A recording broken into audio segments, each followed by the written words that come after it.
Oke, halo teman-teman. Kali ini saya akan bicara mengenai long term success ya. Nah, mungkin teman-teman berpikir atau pernah mengalami ya, mungkin yang sudah mulai jualan dan berpikir kenapa sih jualan saya stagnan. Ketika saya menulis blog tentang Fiverr, banyak orang bertanya, WhatsApp saya bilang, Mas, saya sudah coba semua yang Mas bilang, saya sudah buat gig di Fiverr dan kok nggak ada penjualan ya? Atau yang sudah mulai penjualan kok stagnan ya, nggak ada perubahan, begitu-begitu terus, sedikit jualan saya dan sebagainya. Nah, pertanyaan saya adalah, apakah saudara-saudara, teman-teman sekalian sudah memberikan perhatian yang cukup? Perhatian, maksudnya bagaimana? Mungkin begini, mungkin biasanya ketika Anda mulai mencoba masuk di Fiverr, Anda tidak percaya dengan bahwa Fiverr itu bisa memberikan pendapatan yang cukup untuk teman-teman. Kalau teman-teman tidak percaya, tentu teman-teman masih mengerjakan itu sambil mengerjakan pekerjaan lain yang lebih teman-teman percaya untuk menghasilkan uang. Jadi misalnya dulunya teman-teman ikut kontes di 99 Design dan ternyata banyak yang di 99 Design itu memperoleh penghasilan ya. Atau teman-teman masih kerja kantor dan sudah dapat gaji. Jadi percaya bahwa kantor itu memberikan gaji setiap bulan.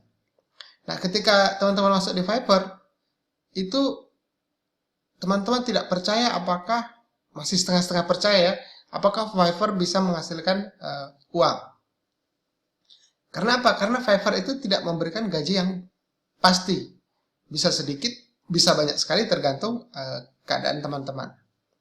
Nah, ini biasa membuat teman-teman sekalian merasa, wah, bisa nggak ya saya menghasilkan uang di Fiverr?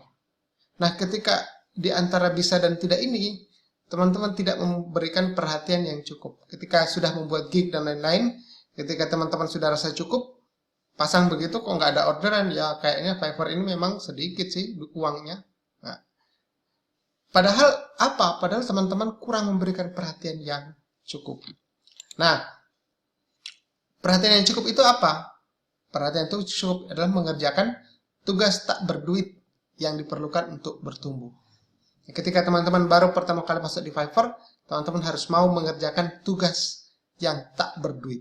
Nanti saya akan memberikan penjelasan mengenai apa itu tugas tak berduit ya.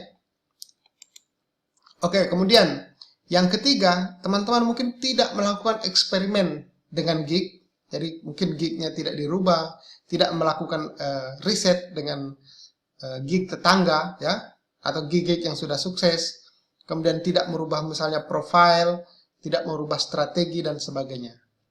Saya pertama kali juga ketika daftar di Fiverr sedikit orderan, tetapi karena saya mencoba untuk fokus di situ, jadi saya melakukan eksperimen dan merubah gig, merubah profile, merubah strategi, akhirnya mendapat orderan yang cukup banyak. Yang keempat adalah mungkin teman-teman terlalu nyaman dengan keadaan. Jadi karena takut untuk berubah, maka ya sudah, inilah saya. Ketika 1 bulan mendapat orderan 10, teman-teman rasa sudah cukup, ya begitu terus. Padahal kenyamanan itu merupakan bahaya untuk jangka panjang ya. Mungkin teman-teman tidak takut berubah karena takut berbahaya. Ketakutan itu sebenarnya adalah cara otak untuk melindungi kita dari masalah ya. Jadi ketakutan itu melindungi kita dari masalah. Tetapi jangan dilupa bahwa ketakutan itu sebenarnya adalah buatan otak ya. Jadi dalam kenyataan bahaya itu ada, bahaya itu real, tetapi ketakutan itu adalah pilihan. Ya, ingat ya. Bahaya itu real, tetapi ketakutan itu adalah pilihan. Nah, kalau teman-teman takut untuk bertindak, untuk berubah situasi teman-teman, maka ketakutan itu sebenarnya mensabotase kesuksesan teman-teman. Jadi yang mensabotase kesuksesan teman-teman itu sebenarnya adalah pikiran sendiri. Biasanya karena kita takut berubah, kita mengambil pilihan yang paling aman. Padahal pilihan yang paling aman itu mencegah kita untuk mencapai sukses dalam jangka yang panjang. Nah, teman-teman perlu ingat ini, jangan terlalu nyaman dengan keadaan sekarang, karena bisa jadi kenyamanan teman-teman dalam keadaan sekarang itu merupakan perusak teman-teman untuk mencapai sukses di masa yang panjang, di jangka yang panjang. Oke. Berikutnya, saya sudah mengatakan tadi ada pekerjaan-pekerjaan tak berduit. Jadi kalau misalnya teman-teman mau sukses, teman-teman harus mau mengerjakan pekerjaan tak berduit di bidang apapun, ya. Di bidang apapun. Apakah pekerjaan tak berduit itu? Oke. Dalam Fiverr, marketing.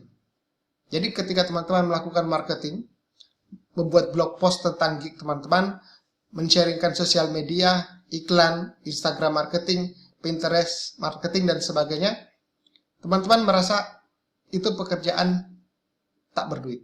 Jadi misalnya begini. Oke. Misalnya saya bilang, teman-teman membuat logo mengenai logo kesehatan. Saya mengambil topik kesehatan. Kenapa tidak membuat suatu blog post yang menuliskan begini? Cara membuat logo rumah sakit. Kan kemungkinan seorang direktur rumah sakit yang mau membuat logo itu mencari di Google cara membuat logo rumah sakit dan suatu saat menemukan blog teman-teman. Dan ketika menemukan blog teman-teman, mereka akan menuju ke Fiverr teman-teman dan membeli di sana. Nah, persoalannya adalah kita berpikir, mungkin marketing ini tidak menghasilkan, siapa juga yang akan membaca blog saya. Dari pertama sebelum dilakukan, itu kita sudah mulai mempunyai pikiran yang mensabotase. Kalau kita sharing di sosial media, siapa juga yang akan membaca di sana. Kita membuat iklan, merugi-rugikan uang saja. Kita melakukan Instagram marketing, siapa juga yang menjadi follower saya. Ketika melakukan Pinterest marketing, kita juga demikian. Ketika kita belum melakukan sesuatu, selalu punya pikiran negatif. Pikiran yang selalu mensabotase. Nah, inilah yang menjadikan kita tidak melakukan pekerjaan-pekerjaan yang tak berduit. Dan akibatnya membuat gig kita itu kurang laku. Karena banyak pekerjaan tak berduit yang kita lakukan. Oke. Yang berikutnya, pekerjaan tak berduit adalah networking dengan penjual lain yang servisnya bisa Anda jual lagi. Jadi mungkin berpikir, gimana ya cuma lihat-lihat begitu, kok jualan saya tidak laku? Pernahkah terpikir untuk menjual servis orang di website lain? Kalau tidak, kenapa tidak berpikir begitu? Mungkin Anda merasa tidak bisa, nah itu sabotase lagi ya, sabotase lagi. Oke, yang ketiga adalah belajar meningkatkan expertise. Jadi keahlian Anda. Jadi misalnya Anda menjual gig mengenai desain. Kalau Anda masih muda, kenapa Anda tidak mengambil kuliah desain? Supaya Anda menjadi expert dan sangat hebat di situ, sehingga orang mau menyewa Anda atau membayar Anda dengan pekerjaan yang lebih. Saya pernah mengenal seorang penulis gig, penulis biografi, penulis profile. Dia selalu menuliskan resume orang untuk melamar pekerjaan. Dia jual di Fiverr dengan harga $5, $10 ya. Kemudian dia belajar kursus, mengambil kursus membuat resume yang sangat profesional. Kemudian dia mampu menjual gignya itu dengan harga $300 per portfolio, per pekerjaan. Ini sangat luar biasa. Karena apa? Karena dia meningkatkan expertise-nya dia. Kalau Anda seorang desainer logo, kenapa Anda tidak belajar misalnya di Udemy atau di lynda.com? Banyak di sana kursus bagaimana cara membuat logo. Supaya meningkatkan kemampuan Anda, meningkatkan skill Anda dalam penjualan. Tentu, kalau orang melihat karya Anda itu biasa-biasa saja, orang pasti juga tidak mau membeli ya. Nah, kita selalu percaya bahwa apa yang Anda berikan itu harus lebih besar daripada uang yang Anda minta. Oke, berikutnya. Pekerjaan tak berduit lain adalah bersyukur. Mungkin teman-teman berpikir, apa ini bersyukur ini? Apa hubungannya bersyukur dengan pekerjaan di Fiverr? Percaya atau tidak, bersyukur itu mempengaruhi diri teman-teman. Ketika teman-teman itu merasa bersyukur dengan situasi yang ada sekarang, yang ada di sekitar teman-teman, pasti teman-teman merasa senang. Merasa setiap pekerjaan itu dilakukan dengan baik, dan teman-teman bisa melayani klien teman-teman itu dengan sangat baik. Ketika orang dilayani dengan sangat baik, mereka pasti akan senang juga. Nah, ketika teman-teman bersyukur, teman-teman pasti mau memberikan lebih, ya, memberikan lebih. Jadilah orang baik, ya, membantu klien Anda untuk sukses. Jadi berusaha untuk menjadi orang baik. Ketika teman-teman bersyukur, ya apalagi teman-teman sudah tidak banyak meminta. Teman-teman bersyukur itu berarti sudah merasa cukup, sudah merasa lebih, sehingga mau membantu orang, mau membantu klien untuk sukses. Itu kunci. Ketika orang dibantu untuk lebih sukses, maka pasti dia tidak akan perhitungan untuk memberikan uang, ya. Kemudian, pekerjaan tak berduit lain adalah mengikuti perkembangan terbaru, perkembangan software, tren, dan kebutuhan, sehingga menimbulkan ide-ide gig yang baru. Jadi misalnya ada suatu software yang seperti Instagram, kemarin ya saya menjelaskan tentang Instagram. Instagram merupakan software yang baru. Siapa yang tahu duluan, dia akan membuat gig di Fiverr, bagaimana membantu orang untuk meningkatkan traffic mereka di Instagram, untuk meningkatkan pengunjung mereka di Instagram. Nah, ketika orang yang membutuhkan ini tahu Anda membuka gig itu, kemungkinan Anda yang duluan laku. Dan bayangkan seandainya setelah 5 bulan atau 6 bulan baru orang menyadari tentang software itu dan kemudian membuka gig baru. Mereka sudah ketinggalan berapa portofolio. Mereka sudah ketinggalan berapa pekerjaan yang sudah Anda makan sendiri misalnya di Fiverr. Seperti itu. Oke, saya memberikan tips sukses untuk jangka panjang, ya.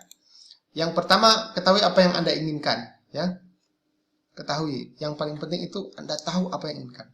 Apakah benar-benar Anda ingin bekerja di Fiverr? Apakah Anda benar-benar ingin kerja di rumah, ya, dekat dengan keluarga, dengan istri, anak, ya? Apakah itu yang Anda inginkan? Apakah Anda lebih ingin berkarir di bidang politik, ya? Nah, tentukan apa yang Anda inginkan benar-benar. Tuliskan, yakinkan dalam diri, dan pegang itu sebagai kendali hidup Anda. Ya. Kemudian tentukan tujuan jangka panjang, menengah, dan jangka pendek. Jadi tentukan tujuan jangka panjang, jangka menengah, dan jangka pendek. Dan atur strategi dan taktik bagaimana mencapainya. Jadi kalau Anda mempunyai impian jangka panjang, misalnya 10 tahun lagi saya mau ini, maka dipecah lagi. Setelah dari 10 tahun, 5 tahun mau apa? Dari kalau 5 tahun mau apa, 1 tahun itu apa yang target Anda? Kalau target Anda 1 tahun sudah jelas, maka dalam waktu 1 bulan itu target Anda apa? Nah, dengan memecah-mecah strategi seperti itu, goal setting namanya, maka teman-teman bisa lebih mungkin untuk mencapai target jangka panjang. Ya, saya sudah katakan tadi, bersyukur atas capaian Anda sejauh ini. Itu sangat-sangat penting dan sangat-sangat saya percaya, ya. Kemudian jangan lupa untuk memberikan lebih dari yang dibayar.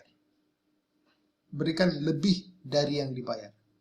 Ketika kalian merasa mendapatkan lebih dari apa yang mereka bayar, maka mereka pasti akan senang, ya. Oke, tips sukses jangka panjang berikutnya adalah hiduplah secara teratur dan seimbang. Mungkin teman-teman kalau mendapatkan orderan banyak, kerja sampai malam, tengah malam, dan sebagainya. Atur waktu. Hiduplah secara teratur dan seimbang. Kemudian, buanglah segala aktivitas yang tidak menunjang tujuan jangka panjang Anda. Jadi misalnya kalau tujuan Anda menjadi politikus, menjadi bupati, ya janganlah masuk di Fiverr. Untuk apa? Ya, karena Fiverr tidak menunjang tujuan jangka panjang Anda. Kalau memang Anda ingin bekerja sebagai freelancer di rumah, ya kerjakan Fiverr. Di situ Anda bisa mendapatkan uang yang bagus. Ya, tetapi kalau itu tidak sesuai dengan tujuan jangka panjang Anda, dari sekarang mending lepas, carilah aktivitas yang kira-kira menunjang tujuan jangka panjang Anda. Jangan lupa untuk menikmati hidup Anda, pergi ke pantai, kumpul dengan teman dan keluarga. Saya masih ingat seseorang yang sangat berpengalaman, itu sangat mendahulukan kepentingannya. Seorang pejabat yang selalu mendahulukan tugas dan negara. Mengingatkan dia akan pengabdiannya terhadap negara. Keluarga dia abaikan, cucu, anak, semua dia tidak nikmati. Karena dia lebih fokus kepada bekerja, dan bekerja. Dia lebih fokus kepada karir. Suatu saat, bapak ini tersandung kasus, dan dia masuk penjara 7 tahun. Ketika di dalam penjara, dia menyadari bahwa ternyata yang paling dia bela selama ini, yaitu negara, itu meninggalkan dia. Yang paling dia tinggalkan selama ini, yaitu keluarganya dia. Itulah yang menemani dia selama di penjara. Mereka lah yang percaya kepadanya. Nah, belajar dari hal itu, tidak usah kita harus mengalami seperti itu, tetapi pekerjaan tetaplah sebuah pekerjaan. Jangan teman-teman menganggap pekerjaan itu tujuan. Pekerjaan itu adalah salah satu jalan untuk mencapai tujuan. Tujuan yang paling penting dari kehidupan teman-teman itu apa? Maka jadikanlah pekerjaan sebagai sesuatu hal yang membantu Anda untuk mencapai tujuan itu. Dan jangan lupa untuk menikmati kehidupan yang sudah ada. Pergi ke pantai, menikmati alam, kumpul dengan teman-teman, kumpul dengan keluarga. Itulah yang paling penting. Sukses itu bukan ada di masa depan. Sukses itu ada di sini. Jadi kalau teman-teman bisa bersyukur dan menikmati hidup teman-teman sekarang dengan baik, maka teman-teman sudah sukses. Oke? Oke, itu saja. Terima kasih.